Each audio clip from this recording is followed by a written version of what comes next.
Is Iran's closest ally on the Palestinian front urging Netanyahu to keep Israel tied down in Gaza just as a renewed war with Tehran looms? With Hamas flatly refusing to give up its weapons, is Trump's hard-won Gaza ceasefire already on the brink of collapse? Is Hamas' latest disarmament bombshell landing just as reports swirl about turmoil inside Trump's civil-military peacekeeping machine? As Netanyahu moves to convene his security cabinet again, is he preparing to resume the Gaza war amid mounting failures in Iran? Hamas largely rejected demands to disarm in response to a board of peace disarmament proposal presented in Cairo, according to Arab diplomatic sources. The proposal, submitted in the Egyptian capital on May 2nd, was reported by the Times of Israel, which cited Arab diplomats familiar with the talks. The US-led Board of Peace has been pushing Hamas to accept a phased plan for handing over its weapons as part of the Gaza ceasefire framework. Hamas, however, insisted on a political framework that would ultimately lead to the establishment of an independent Palestinian state before it considers full disarmament.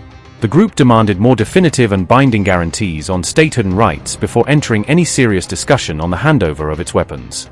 Hamas also conditioned progress on Israel halting what it views as violations of the ceasefire terms agreed in the October truce that formally ended the last round of major fighting.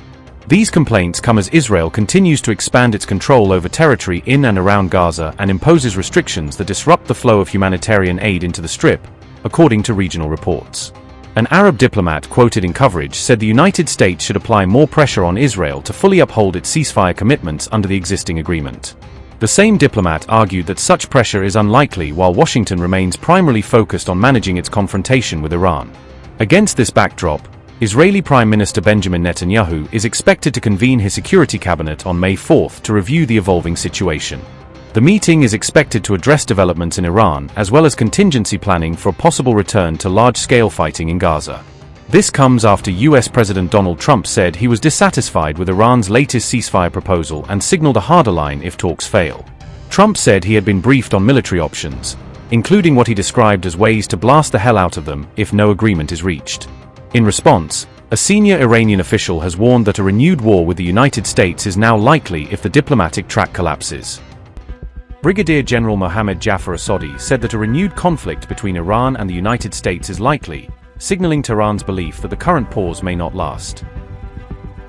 Asadi added that evidence has shown that the US is not committed to any covenant or agreement, accusing Washington of using talks and truces mainly for tactical advantage. Asadi said, quote, "Renewed conflict between Iran and America is possible, and evidence has shown that America is not committed to any covenant or agreement. The actions and statements of American officials are mostly for media purposes, raised first to prevent the drop in oil prices and second to escape from the predicament they have created themselves. The armed forces possess full readiness for any renewed adventurism and stupidity by the Americans.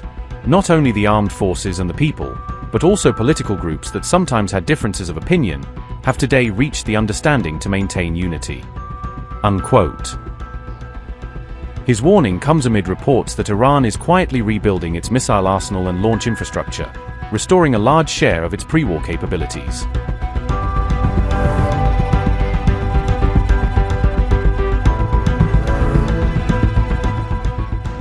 Iran's Navy commander, Shahram Irani, says Tehran will soon unveil a new weapon aimed at its adversaries. His remarks were reported by Press TV on April 29th, the same day Donald Trump defended the US blockade as genius and foolproof. Admiral Shahram Irani said, and I quote, "The Islamic Republic will very soon confront the enemy with a weapon it is deeply afraid of. And it is right next to them, too. I hope they won't have a heart attack." Unquote. Irani warned that the weapon system is already positioned close to enemy forces and could be deployed without prior notice. He mocked recent attacks on Iran, saying expectations of quick victories have now become a subject of ridicule. The naval chief highlighted retaliatory operations, including missile strikes targeting the US aircraft carrier USS Abraham Lincoln. According to Irani, those strikes disrupted US air operations and reduced the carrier's operational effectiveness during the confrontation. He added that Iran's forces carried out at least 100 waves of strikes across the region following the escalation. Irani also claimed US forces expanded their naval deployments but have failed to achieve meaningful results so far.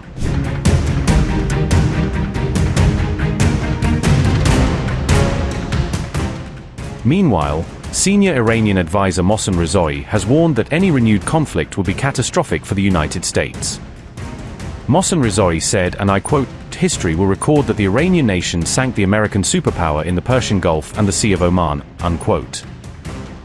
Rezai said American forces could face heavy losses, including the possible capture of troops in a wider confrontation.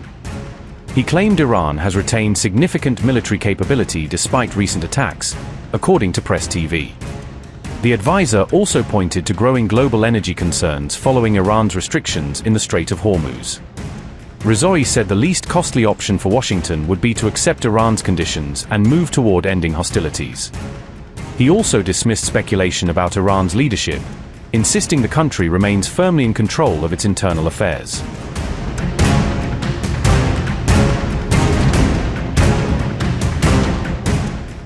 Parallelly, an Iranian security source has warned that continued US naval actions could trigger an unprecedented response from Tehran. The report says Iran's forces, operating under the Qatar Al-Anbiya headquarters, believe their patience is rapidly running out. It adds that Iran is no longer a predictable adversary, having built resilience through years of conflict and pressure. The official noted that restraint so far has been aimed at giving diplomacy a chance and allowing space for negotiations. However, he warned that rejecting Iran's conditions could provoke a much stronger and more direct military reaction. The source also cautioned that continued disruption in the Strait of Hormuz could severely impact global energy markets.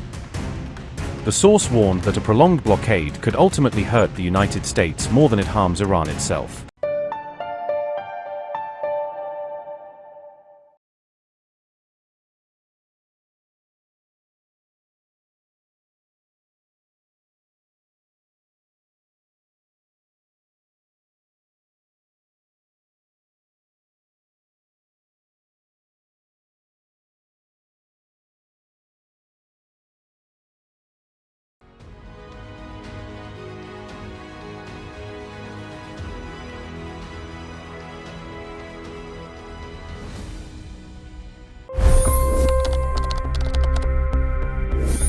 $25 crore गरीब गरीबी को परास्त करके बाहर निकले।